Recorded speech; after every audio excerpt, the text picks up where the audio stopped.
Hi guys, welcome to the channel. As you know that PFRDA has released the notification for the recruitment of grade A officers, and if I tell you about the general stream, so 28 vacancies have been notified in the general stream. यहाँ पे जो examination है that is going to be conducted on 6 September. The phase 1 will be conducted on 6 September and phase 2 will be conducted on 6th October 2025. Which means अगर हम आज से calculate करें so roughly you are having you can say 53-54 days के आसपास आपके पास time है यहाँ पर। एंड दिस इज यस, अगर आप प्रॉपर तरीके से स्ट्रैटेजी यहाँ पे बनाते हैं, प्रॉपर तरीके से प्लान करते हैं, then definitely you can make it. तो यहाँ पे in this video I am going to tell you the study plan कि किस तरीके से आने वाले जो 50 डेज हैं before phase 1 and after that 30 days जो आफ्टर फेज 1 रहेंगे, उसको किस तरीके से आप यूटिलाइज करें ताकि आप एग्जाम के लिए फुली प्रिपेयर्ड रहें और कॉन्फिडेंस के साथ एग्जाम में अपियर हो सके और क्लियर भी कर सके। क्योंकि यहाँ पे काफी सब्जेक्ट्स हैं, आपको कंफ्यूजन भी हो रहा होगा कि किस तरीके से हम आगे बढ़ सकते हैं, किस सब्जेक्ट को हम पहले पिक करें, कितने दिन में हम सब्जेक्ट फिनिश करें, रिवीजन हमें कब करना चाहिए, मॉक्स हम कब दे सकते हैं। ठीक है, वो सारी चीजें मैं आपको बताने वाला हूं यहाँ पर। तो स्टार्ट करते हैं डिस्कशन गाइस। यहाँ पे हम डिस्कस करेंगे about the 50 + 30 days study plan of PFRDA grade A. 50 days before phase 1 and 30 days after phase 1, दोनों ही स्टेजेस में, दोनों ही फेजेस में आपको किस तरीके से प्रिपरेशन करनी है, that I will B revealing in this particular video. But start करने से पहले इंपॉर्टेंट डेट्स आपके लिए बहुत इंपॉर्टेंट है। अगर अभी तक आपने फॉर्म फिल नहीं किया गाइस, तो फॉर्म फिलिंग की डेट चल रही है 6 अगस्त को। यहां पर फॉर्म फिलिंग की जो डेट है वो क्लोज हो जाएगी, राइट। तो बहुत ज्यादा वेट मत करिए, लास्ट मिनट का वेट मत करिए, अदरवाइज लास्ट मिनट में कई बार वेबसाइट भी क्रैश हो जाती है, फिर ऐसा ना हो कि आप फॉर्म फिल ना कर पाए। ठीक है, तो फॉर्म टाइम से फिल कर दीजिए, जल्दी फिल कर दीजिए। फेज 1 की बात करें, I told you this will be conducted on 6 September. Phase 2 will be conducted on 6 October और उसके बाद इंटरव्यू जो है उसकी date will be decided in due course, right.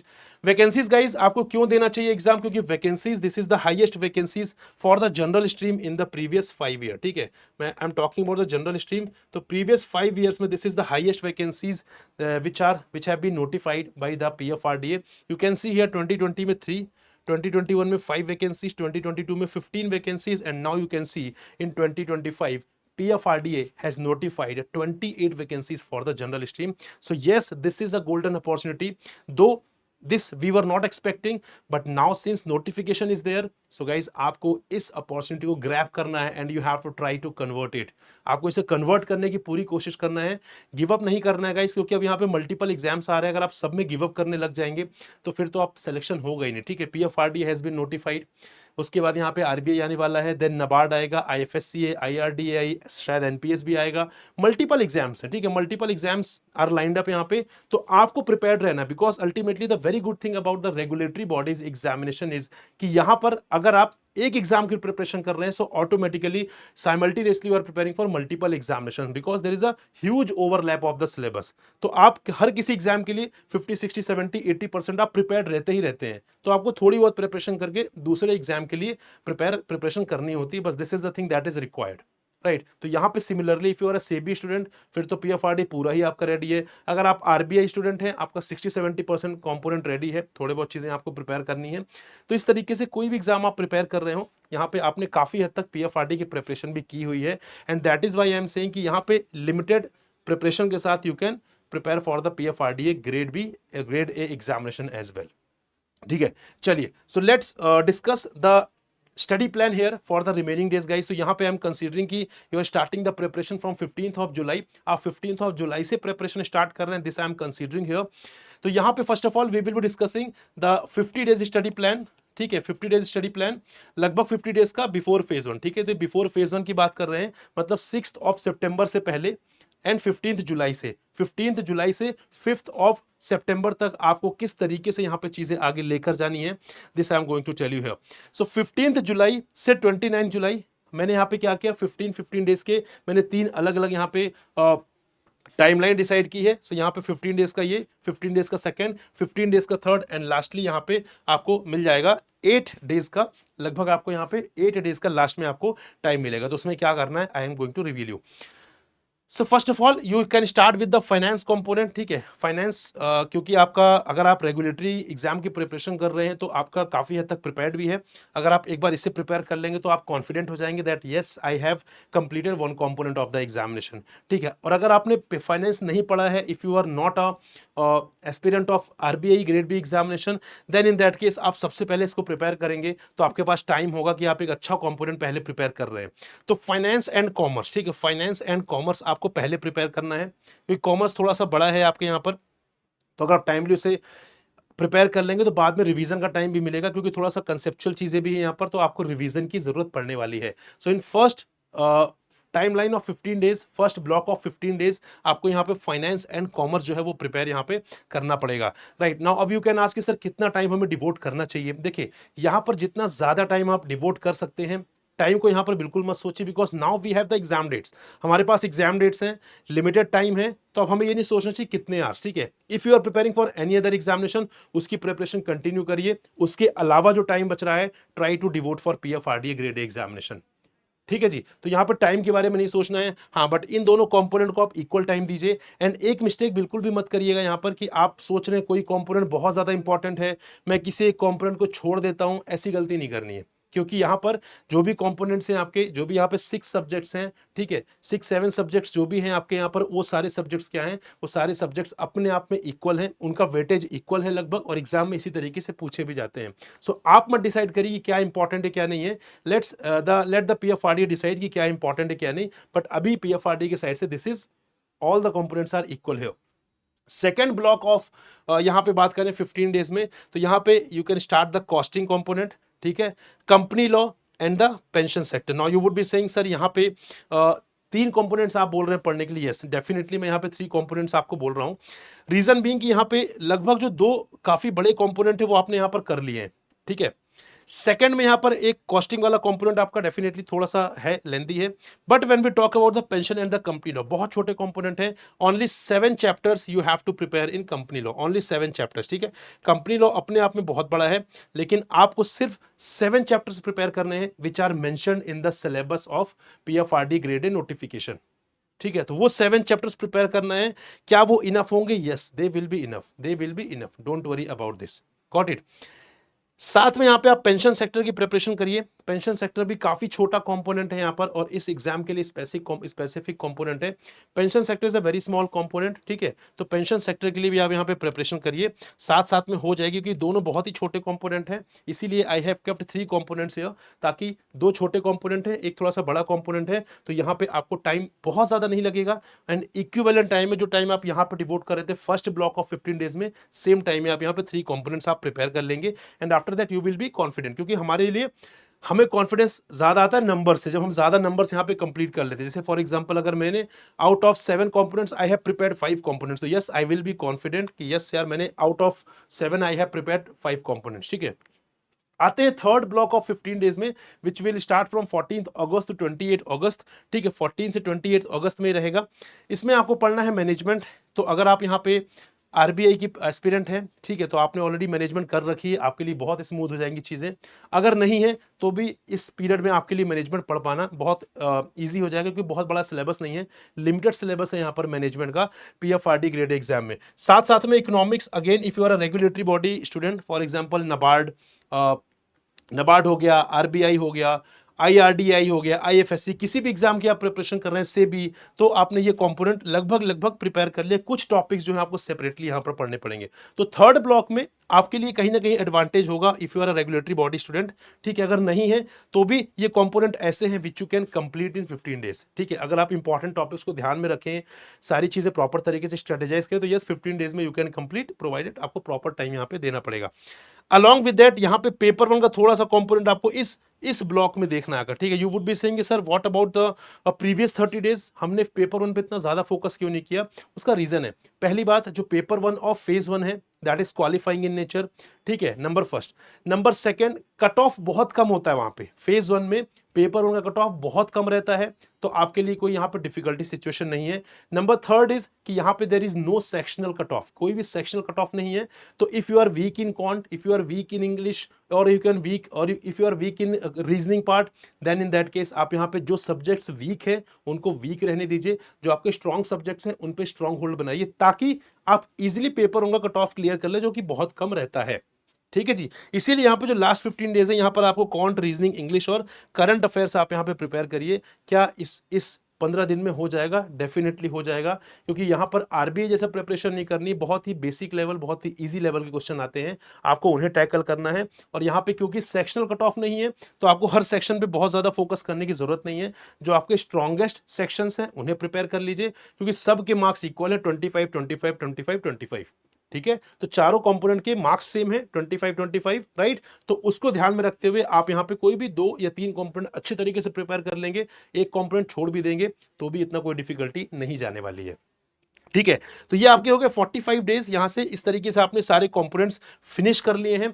Now last में आपके पास बच रहे हैं 8 days, from 29 August till 5th of September you are having 8 days. तो यहां पे आपको क्या करना है? Revision and the full length mocks. तो यहां पे जो भी आपके कोर सब्जेक्ट्स हैं, कोर सब्जेक्ट्स को आपको पढ़ना है यहाँ पे, जो आपके पेपर 2 के सब्जेक्ट है। ठीक है, पेपर 2 के सब्जेक्ट को स्पेसिफिकली फोकस करिएगा, पेपर 2 के सब्जेक्ट पढ़िए, उनका रिवाइज कर रिवीजन करिए मतलब, और साथ साथ में फुल लेंथ मॉक्स भी आपको देने हैं।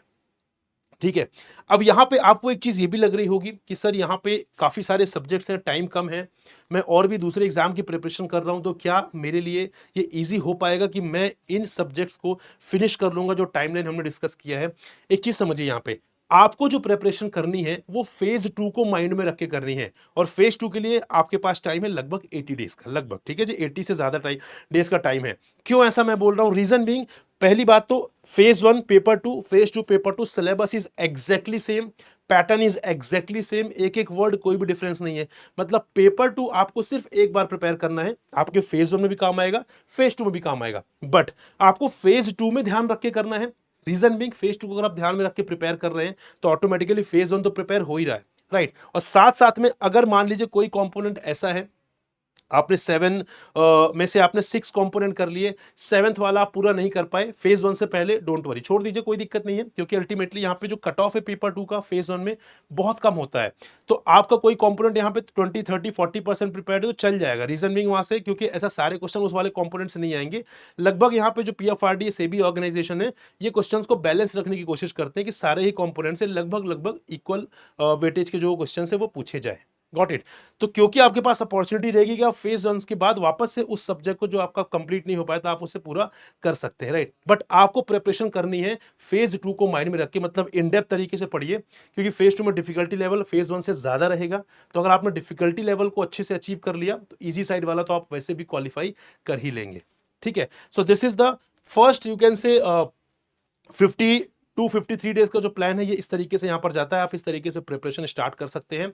बात करते हैं आपका एग्जाम जब हो जाएगा 6th ऑफ सितंबर को, फेज 1, उसके बाद फिर आप क्या स्ट्रेटेजी रख सकते हैं? उसके बाद you will be having around 30 days, आपके पास लगभग 30 डेज का टाइम रहेगा, राइट। तो इस 30 डेज में हाउ यू कैन प्रोसीड? तो यहाँ पे फर्स्ट ऑफ ऑल आप यहाँ पे देख सकते हैं कि यहाँ पे आपके पास 12-12 दिन के 2 विंडो हैं, 12-12 दिन के 2 ब्लॉक हैं यहाँ पे, 12 डेज के। तो इन 12 डेज में आपको क्या करना है? 3 कंपोनेंट्स को यहाँ पे रिवाइज करना है। ठीक है, 4 डेज लगाकर, 4 डेज यहाँ पर, 4 डेज यहाँ पर, 4 डेज यहाँ पर। ठीक है जी, फर्दर यहाँ पे 4 days, 4 days and 4 days. Now एक और चीज आपके लिए बहुत इंपॉर्टेंट यहां पर बताता हूं मैं, जो आपका 7th ऑफ सितंबर से 18th ऑफ सितंबर वाला जो ब्लॉक है, यहां पर जो पहला वाला ब्लॉक है, यहां पर आपके इसमें है फाइनेंस, कॉस्टिंग, कॉमर्स, जो कि लेंदी सब्जेक्ट्स है थोड़ा सा। तो यहां पे आप क्या कर सकते हैं? यहां पे आप दिन जो अपने बढ़ा सकते हैं। अगर आपको यहां पे लग रहा है किसी कंपोनेंट में आपको डेज ज्यादा जरूरत है, तो आप यहां पे ज्यादा डेज दे सकते हैं। फॉर एग्जांपल फाइनेंस में आपने 5 डेज दे दिए, यहां भी आपने 5 डेज दे दिए, यहां भी आपने 5 डेज दे दिए, and that is very subjective, that is very subjective कि आपको प्रिपरेशन किस लेवल पर है। अगर आपको लग रहा है कि आपको और डेज की जरूरत है तो आप यहाँ पे 5 डेज दे दीजिए। अगर आपको लग रहा है कि 4 में हो जाएगा देन वेल एंड गुड। ठीक है, तो ये जो आप 5 डेज देंगे मतलब 15 डेज का पहला ब्लॉक यहाँ पे कंप्लीट करेंगे 3 सब्जेक्ट्स का। उसके बाद यहाँ पर हम बात करते हैं जो यहाँ पे इकोनॉमिक्स, कंपनी लॉ और पेंशन है, इकोनॉमिक्स, कंपनी लॉ, पेंशन है। तो यहाँ पर आप क्या कर सकते हैं? यहाँ पर आप यहाँ पर आप डेज कम कर सकते हैं और यहाँ पर मैनेजमेंट भी आपको इसी पीरियड में करनी है, ठीक है, क्योंकि मैनेजमेंट का जो पोर्शन है वो बहुत छोटा है, बहुत ज़्यादा बड़ा नहीं है। अगर हम आरबीआई से कंपेयर करेंगे तो आरबीआई से कंपेयर करने में काफ़ी कम जो यहाँ पे टॉपिक्स है वो यहाँ पे मैनेजमेंट के आपको देखने मिलेंगे पीएफआरडीए ग्रेड ए एग्जाम में। तो इस विंडो में जो आपका यहाँ पर है, यहाँ पे आप 15 डेज भी ले लीजिए, कोई इशू नहीं है, बट यहाँ पर ये 3 सब्जेक्ट पहले पढ़ लीजिए ताकि आप कॉन्फिडेंट रहें, ठीक है जी। उसके बाद यहाँ पे क्योंकि सारे कंपोनेंट आपने पहले प्रिपेयर कर लिए फेज 1 से पहले, थोड़ा बहुत जो है वो आप यहाँ पे इस पीरियड में करिए। यहाँ पे मेनली आपको रिवीजन ही करना है। रिवीजन के लिए I guess 4-5 days are more than sufficient if you are fully prepared, if you have already prepared all these components, then 4-5 days are more than sufficient। यहाँ पे कंपनी लॉ में, pension sector में you are not suppose to have 4 days, आपका मुश्किल से 1 दिन या 1.5 day will take आपका कंपनी लॉ और पेंशन को रिवाइज करने में। तो रेस्ट ऑफ द डेज में आप क्या करेंगे, यहाँ पर मैनेजमेंट प्रिपेयर करेंगे एंड इकोनॉमिक्स तो आपको करना ही है, economics will take around 3 to 4 days, ठीक है। तो आपके यहाँ पे सारी चीजें बैलेंस हो जाएंगी। सो this is how after you can say इस तरीके से आपको जो अगले 24-25 डेज हैं आफ्टर द एग्जामिनेशन, यहाँ पे आप ये मत वेट करिएगा कि फेज 1 का एग्जाम मैंने 6 सितंबर को दे दिया है, let's wait for the result. अगर क्वालिफाई हुआ तो यहाँ पे उसके बाद मैं प्रिपरेशन स्टार्ट करूंगा। इस 6 सितंबर को आप एग्जाम हॉल से बाहर निकलेंगे तो आपका माइंड सेट ये होना चाहिए कि yes I am going to make it in the phase 1, मुझे बस फेज 2 के लिए प्रिपेयर करना है। क्योंकि अगर आप मान लीजिए आपने वेट किया, ठीक है, रिजल्ट 7-8 दिन बाद आया, आपका सिलेक्शन हो गया फेज 2 के लिए, आप यहाँ पर शॉर्टलिस्ट हो गए, लेकिन आपने उस 7-8 डेज में कुछ भी नहीं किया सिवाय इंतजार करने के, तो फिर आपका ये लॉस हो गया यहाँ पर, ठीक है। इतने में तो आपके लगभग 1.5 कंपोनेंट फिनिश हो जाते। तो ये गलती नहीं करना है, मानकर चलिए कि आपने क्वालिफाई कर लिया है और उसको ध्यान में रखते ही अगले दिन ही 6 सितंबर को एग्जाम देंगे, आइए रात में रेस्ट करिए, 7 सितंबर से वापस से प्रिपरेशन स्टार्ट कर दीजिए। यहाँ पे आपके पास रेस्ट करने का बहुत ज्यादा टाइम नहीं है, रीजन बीइंग आपके पास फेज 2 में मेन कंपटीशन है और फेज 2 के लिए आपको बहुत अच्छे तरीके से प्रिपरेशन करनी है। Now you would say sir what about descriptive English, तो डिस्क्रिप्टिव इंग्लिश वाला जो कंपोनेंट है उसके लिए सिंपली आप यहाँ पे मॉक्स दीजिए, ठीक है, उसके लिए आप यहाँ पे मॉक्स दीजिए और मॉक्स के लिए आप यहाँ पे फुल लेंथ मॉक्स देंगे तो आपका डिस्क्रिप्टिव इंग्लिश वाला जो कंपोनेंट है वो यहाँ पे साइमल्टेनियसली प्रिपेयर्ड होता रहेगा, ठीक है जी, राइट। और यहाँ पे रिवीजन तो आपको करना ही है, तो यहाँ पे जो रिवीजन है यहाँ पे आप डिस्क्रिप्टिव इंग्लिश वाले मॉक्स दे सकते हैं और जो यहाँ पे सेकंड पेपर 2 वाले मॉक्स है वो, एंड ऑल्सो फुल लेंथ मॉक्स भी यहाँ पर आप दे सकते हैं। Got it. तो इस तरीके से आप यहाँ पे आगे बढ़ेंगे फेज 1 एग्जाम के बाद फेज 2 के लिए, जहां पर आपके पास 30 डेज का टाइम रहने वाला है। So this is all guys with respect to this discussion. I hope आपको ये सेशन अच्छा लगा होगा। आई होप आपको एक कहीं ना कहीं डायरेक्शन मिली होगी किस तरीके से आप यहाँ पे प्रोसीड कर सकते हैं अब रिमेनिंग 80 डेज और सो, ठीक है। तो यहाँ पे हमने इसलिए कोर्स भी एक लॉन्च किया है, रीजन भी यहाँ पे टाइम आपके पास कम है, सब्जेक्ट्स थोड़े से ज़्यादा हैं, तो लिमिटेड टाइम में किस तरीके से आप प्रिपेयर कर सकते हैं उसके लिए हम यहाँ पे हमने कोर्स लॉन्च किया। क्योंकि यहाँ पे टाइम नहीं है तो आप रिसर्च नहीं कर पाएंगे, आप बुक्स के थ्रू रेफर नहीं कर सकते चीज़ों को, ठीक है। प्रीवियस ईयर पेपर, रिवीजन हो गया, मॉक्स हो गया, सारी चीज़ें अरेंज करने में ही आपका टाइम निकल जाएगा। तो सारी जो चीज़ें वो हमने ऑलरेडी रिसर्च कर लिया है, उसको हमने रख लिया है, वो कंटेंट अब आपको सिर्फ पढ़ाई करना है, ठीक है, आपको सिर्फ क्लासेस देखनी है, आपको सिर्फ यहाँ पे नोट्स रेफर करने, दैट्स इट। उसके अलावा आपको ज्यादा कुछ भी ध्यान नहीं देना है, यही आपको करना। अगर इस तरीके से आप आगे बढ़ेंगे for next 80 days then definitely this is going to be a game changer journey for you. And guys don't give up, क्योंकि नेक्स्ट टाइम भी नोटिफिकेशन आएगा तो ऐसे अचानक ही आएगा, ठीक है, आपको पहले से पता नहीं चलेगा और उस टाइम भी आप प्रिपेयर्ड नहीं होंगे। एक्चुअली हम कॉम्पिटिटिव एग्जाम के लिए कभी भी प्रिपेयर्ड नहीं होते हैं, ठीक है। So this is the time, you are having sufficient time. This time PFRD has release the notification in very advance, बहुत एडवांस में रिलीज कर दिया उन्होंने, तो आपके पास टाइम काफी मिल गया है। ये तो इन्होंने आरबीआई वाली जो स्ट्रेटजी है, जो आरबीआई जिस तरीके से रिलीज करता है अराउंड 50-60 डेज पहले, वही इन्होंने किया इस बार। तो आपके पास काफी टाइम है, उस टाइम में आप अच्छे तरीके से प्रिपरेशन कर सकते हैं, गिव अप नहीं करना है। इस कोर्स का जो लिंक है गाइस वो हमने डिस्क्रिप्शन में यहाँ पे मेंशन किया हुआ है वीडियो के, जाइए क्लिक करिए, go through the videos, demo classes that we have provided।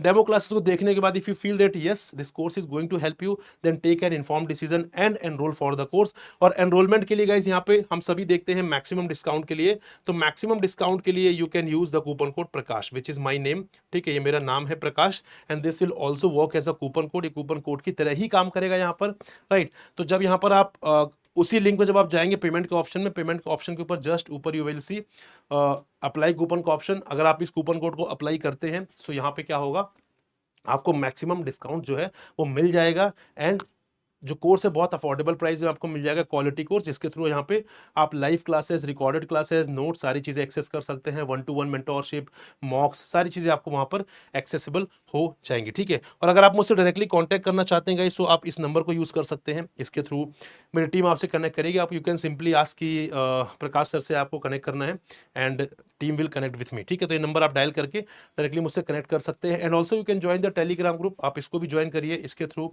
आप डायरेक्टली मुझे भी मैसेज कर सकते हैं टेलीग्राम पर, मैं आपकी क्वेरी रिप्लाई करूंगा। और साथ में यहाँ पे regularly you will get the information related to examination, related to other things, तो वो भी आपके लिए यहाँ पर बेनिफिशियल होगा। So this is all guys. I hope this was informative for you. We'll meet in another session. Till then, goodbye. Happy learning guys. Take care. Bye bye.